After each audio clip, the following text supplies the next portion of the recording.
नमस्कार दोस्तों, welcome to Vigyan with doctor G. I am doctor Govindarajan, radiologist, यानी कि आपका स्कैनिंग डॉक्टर. ನನ್ನ ಪ್ರೀವಿಯಸ್ ವೀಡಿಯೋಸಲ್ಲಿ I was talking more about ultrasound in pregnancy, high risk pregnancy ಅಥವಾ ಇಲಾಸ್ಟೋಗ್ರಫಿ ಇದ್ರ ಬಗ್ಗೆ ಎಲ್ಲ ಮಾತಾಡ್ತಾ ಇದ್ದೆ. ಇವತ್ತಿನ ವಿಡಿಯೋದಲ್ಲಿ let me talk about some very interesting topic, fatty liver. Fatty ಲಿವರ್ನ ಅಲ್ಟ್ರಾಸೌಂಡಲ್ಲಿ ಯಾವ ಥರ ಡಯಾಗ್ನೋಸ್ ಮಾಡ್ತೀವಿ ಅಂದರೆ 2-3 ವಿಚಾರ ಇದೆ ಇದರಲ್ಲಿ. ಒಂದು ಫ್ಯಾಟಿ ಲಿವರ್ ಅಂತ ಹೇಳ್ತೀವಿ. ಅದು ಫ್ಯಾಟಿ ಲಿವರ್ ಜಾಸ್ತಿ ಆಗಿ ಲಿವರ್ ಡ್ಯಾಮೇಜ್ ಆಗ್ತಾ ಸಿರೋಸಿಸ್ ಅಂತ ಹೇಳ್ತೀವಿ. ಅಂದರೆ ಫೈಬ್ರೋಸಿಸ್ ಆಗುತ್ತೆ. ಅಂದರೆ ಜಸ್ಟ್ ಲೈಕ್ ನಾವು ಸ್ಕಿನ್ನಲ್ಲಿ ಕಟ್ಟಾದ ಮೇಲೆ ಅದು ಹೀಲ್ ಆಗುವಾಗ ಸ್ಕಾರಿಂಗ್ ಆಗುತ್ತಲ್ವ, ಅದೇ ತರಹ ಲಿವರ್ ಡ್ಯಾಮೇಜ್ ಆಗಿ ಅದು ಹೀಲ್ ಆಗುವಾಗ ಸ್ಕಾರ್ ಬರುತ್ತೆ. ಸ್ಕಾರ್ ಅಂತಂದರೆ ಫೈಬ್ರಸ್ ಟಿಶ್ಯೂ ಅಂತ ಹೇಳ್ತೀವಿ. ಅದು ಫೈಬ್ರೋ ಸ್ಕ್ಯಾನಲ್ಲಿ ಗೊತ್ತಾಗುತ್ತೆ. ಆ ಸ್ಕಾರ್ ಎಷ್ಟು ಅಂದರೆ ಫೈಬ್ರೋಸಿಸ್ ಎಷ್ಟು ಆಗಿದೆ ಅನ್ನೋದನ್ನ ಕಂಡುಹಿಡಿಬೋದು. ನಾವು ಅಲ್ಟ್ರಾಸೌಂಡ್ ಯೂಸ್ ಮಾಡಿಕೊಂಡು ಗ್ರೇಡ್ ಕೊಡ್ತೀವಿ, F1, F2, F3 ಆ ಥರ ಗ್ರೇಡ್ ಕೊಡ್ತೀವಿ. ಸೊ ಇದು ಒಂದು ರೀತಿಯ ಅಲ್ಟ್ರಾಸೌಂಡ್ ಟೆಕ್ನಿಕ್ ಇದು. ಸೊ ಇವಾಗ ನಾವು ಫ್ಯಾಟಿ ಲಿವರ್ ಮತ್ತು ಫೈಬ್ರೋಸ್ಕ್ಯಾನ್ ಇದರ ಎರಡರ ಬಗ್ಗೆ ಇವತ್ತು ಮಾತಾಡೋಣ. ಒಂದು ಫ್ಯಾಟಿ ಲಿವರ್ ಅಂದರೆ ಏನು?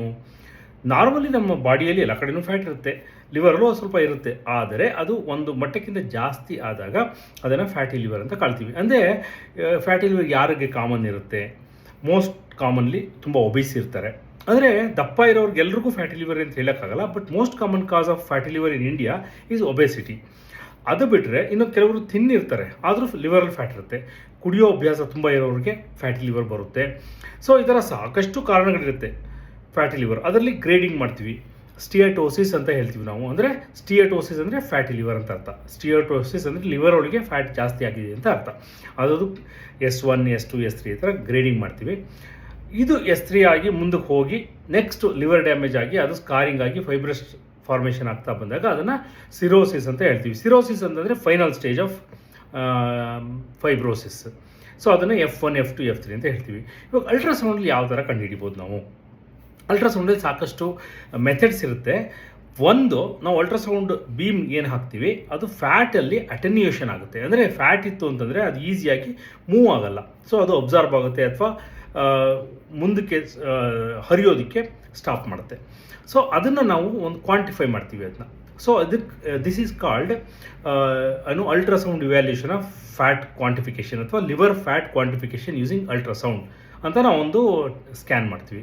ಅದರಲ್ಲಿ ಏನು ಮಾಡ್ತೀವಿ, ನಾರ್ಮಲ್ ಅಲ್ಟ್ರಾಸೌಂಡ್ ಮಾಡೋ ಥರನೇ ಮಾಡ್ತೀವಿ. ಅದರಲ್ಲಿ ಯಾವುದೋ ಒಂದು 2-3 ಕಡೆ ಲಿವರಲ್ಲಿ ಸ್ಯಾಂಪಲ್ಸ್ ಇಟ್ಕೊಂಡು ಅಲ್ಟ್ರಾಸೌಂಡ್ ಪ್ರೋಬ್ ಇಟ್ಟು ನಾವು ಆ ಪರ್ಟಿಕ್ಯುಲರ್ ಫ್ಯಾಟಿ ಲಿವರ್ ಅಸೆಸ್ಮೆಂಟ್ ಪ್ರೋಗ್ರಾಮನ್ನು ಆನ್ ಮಾಡ್ತೀವಿ. ಆನ್ ಮಾಡಿಬಿಟ್ಟು ಮೆಷರ್ ಮಾಡ್ತೀವಿ. ಮೆಷರ್ ಮಾಡಿಬಿಟ್ಟು ಅದರಲ್ಲಿ ಕೋಎಫಿಷಿಯೆಂಟ್ ಅಂತ ಬರುತ್ತೆ ನಮಗೆ.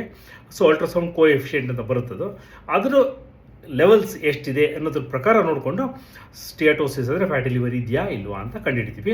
ಯೂಶಲಿ S3 ಅಂದರೆ ಸಿವಿಯರ್ ಫ್ಯಾಟಿ ಲಿವರ್ ಅಂತ ಅರ್ಥ. ಅದಕ್ಕೆ ಟ್ರೀಟ್ಮೆಂಟ್ ತೊಗೋಬೇಕಾಗುತ್ತೆ. S1 ಎಲ್ಲ ಅಂತಂದರೆ ಯೂಶಲಿ ಮಿನಿಮಲ್ ಅಂತ ಅಂದ್ಬಿಟ್ಟು. S2 ಇನ್ ಬಿಟ್ವೀನ್ ಇರುತ್ತೆ. ಸಿಮಿಲರ್ಲಿ ಫೈಬ್ರೋಸ್ಕ್ಯಾನ್ ಅಂದರೆ ಸಿರೋಸಿಸ್ ಆಗಿರುತ್ತೆ ಅಥವಾ ಲಿವರ್ ಫೈಬ್ರೋಸಿಸ್ ಆಗ್ತಾ ಇದೆ. ಲಿವರ್ ಫೈಬ್ರೋಸಿಸ್ ಕಾರಣಗಳೇನು? ಒಂದು, ಸಿವಿಯರ್ ಫ್ಯಾಟಿ ಲಿವರ್ ಆಗಿ ಲಾಂಗ್ ಸ್ಟ್ಯಾಂಡಿಂಗ್ ಇದ್ದು ಲಿವರ್ ಡ್ಯಾಮೇಜ್ ಆಗಿ ಅದರಿಂದ ಹೀಲ್ ಆಗ್ತಾ ಲಿವರ್ ಫೈಬ್ರೋಸಿಸ್ ಆಗುತ್ತೆ. ಅಥವಾ ಆಲ್ಕೋಹಾಲಿಕ್ ಲಿವರ್ ಡಿಸೀಸಲ್ಲೂ ಅಷ್ಟೇ ಲಿವರ್ ಡ್ಯಾಮೇಜ್ ಆಗಿ ಫೈಬ್ರೋಸಿಸ್ ಆಗುತ್ತೆ. ಎಷ್ಟೋ ಸತಿ ಕೀಮೊಥೆರಪಿ ಕೊಡ್ತಾರೆ. ಅಂದರೆ ಕ್ಯಾನ್ಸರ್ಗಳಿಗೆ ಟ್ರೀಟ್ಮೆಂಟ್ ಕೊಡುವಾಗ ಕೀಮೊಥೆರಪಿ ಕೊಟ್ಟಾಗ ಏನಾಗುತ್ತೆ, ಲಿವರ್ ಹೀಲ್ ಆಗುತ್ತೆ. ಹೀಲ್ ಆದಾಗ ಫೈಬ್ರೋಸಿಸ್ ಫಾರ್ಮೇಷನ್ ಆಗುತ್ತೆ. ಅದರಿಂದನೂ ಸ್ಕಾರಿಂಗ್ ಆಗುತ್ತೆ ಅಥವಾ ಸಿರೋಸಿಸ್ ಅಂತ ಹೇಳ್ತೀವಿ. ಇನ್ನು ಎಷ್ಟೊಂದು ಮೆಡಿಸಿನ್ಸ್ ಇಂದ ಆ ಥರ ಆಗ್ಬೋದು. ಅಥವಾ ಕೆಲವರಿಗೆ ಪೋರ್ಟಲ್ ಹೈಪರ್ ಟೆನ್ಷನ್ ಅಂತ ಹೇಳ್ತೀವಿ. ಪೋರ್ಟಲ್ ಹೈಪರ್ ಟೆನ್ಷನ್ ಎಷ್ಟೋ ಕಾರಣಗಳಿಂದ ಇರುತ್ತೆ. ಆ ಕಾರಣಗಳಿಂದಾಗೂ ನಮಗೆ ಸಿರೋಸಿಸ್ ಆಗ್ಬೋದು ಅಥವಾ ಲಿವರ್ ಫೈಬ್ರೋಸಿಸ್ ಆಗಬಹುದು. Viral infection most common. Hepatitis B virus infection ಆಗುತ್ತೆ, ಅದರಿಂದನೂ ಫೈಬ್ರೋಸಿಸ್ ಆಗ್ಬೋದು. ಹೆಪಟೈಟಿಸ್ C ಇಂದನೂ ಫೈಬ್ರೋಸಿಸ್ ಆಗ್ಬೋದು. ಇದೆಲ್ಲ ಕಾರಣಗಳಿಂದ final common pathway is fibrosis. Fibrosis ಅಂದರೆ ಸಿರೋಸಿಸ್ ಅಂದರೆ final stage of the liver fibrosis ಅಥವಾ ಲಿವರ್ ಡಿಸೀಸ್ ಅಂತ ಹೇಳ್ತೀವಿ. ಇದನ್ನು ಹೆಂಗೆ ಕಂಡುಹಿಡಿತೀವಿ? ಇದಕ್ಕೂ ಅಷ್ಟೇ. ಇದರಲ್ಲಿ ಇಲಾಸ್ಟೋಗ್ರಫಿ ಅಂತ ಒಂದು ಫಾರ್ಮ್ ಯೂಸ್ ಮಾಡ್ತೀವಿ ನಾವು ಅಲ್ಟ್ರಾಸೌಂಡ್ದು. ಇಲಾಸ್ಟೋಗ್ರಫಿ ಅಂತಂದರೆ ನಾವು ಮುಂಚೆನೇ ಹೇಳಿದಾಗೆ ಅದು ಇಲಾಸ್ಟೋಗ್ರಫಿಯಲ್ಲಿ ನಮಗೆ ಆ ಲಿವರ್ದು ಇದನ್ನ ಎಲ್ಲಿಗೆ ಬೇಕಾದ್ರೂ ಯೂಸ್ ಮಾಡ್ಬೋದು. ಬಟ್ ಲಿವರ್ನ ಹೇಳ್ತಾ ಇರೋದು, ಲಿವರ್ದು ಸ್ಟಿಫ್ನೆಸ್ ಯಾವ ಥರ ಇದೆ ಅಂತ ಕಂಡುಹಿಡಿತೀವಿ. ಜಾಸ್ತಿ ಸ್ಟಿಫ್ ಇದ್ದರೆ ಫೈಬ್ರೋಸಿಸ್ ಆಗ್ತಾ ಇದೆ ಅಂತ, ಕಡಿಮೆ ಸ್ಟಿಫ್ ಇತ್ತು ಅಂತಂದರೆ ಫೈಬ್ರೋಸಿಸ್ ಕಮ್ಮಿ ಇದೆ ಅಂತ ಅರ್ಥ.